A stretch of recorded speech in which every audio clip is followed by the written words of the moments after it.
come and make our lawn green again. I know what you might be thinking, Law, it doesn't look that bad. It's bad, trust me. So we started with scarifying the lawn. Scarifying is when you remove things like thatch, weeds, moss from the grass, and it leaves the grass rhizome, which is what you need for green, luscious grass. However, in order to help it become even more luscious and more green, what you want to do is now rake it all up, so you get that what you saw previously, and then fertilize the lawn. So you put a fertilizer down, overseed it with grass seed, you sprinkle it all around, and then you want to water it. Water, let it have some water, let the seed sort of sit within it and really start to sit in the holes that you've scarified within the lawn. Order yourself some topsoil, and then you should use a wheelbarrow for this, but our wheelbarrow was at a job, so I used a bucket.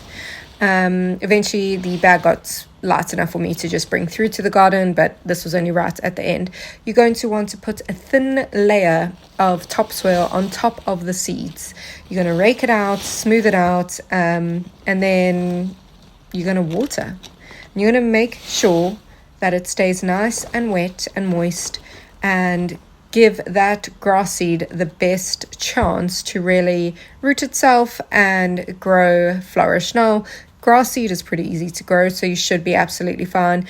You might need to add a bit more extra if it comes up quite patchy, but grass is a rhizome, so it will spread and it will eventually have a beautiful green carpet. But keeping it moist and wet in the beginning is quite important, or is an important step to this process.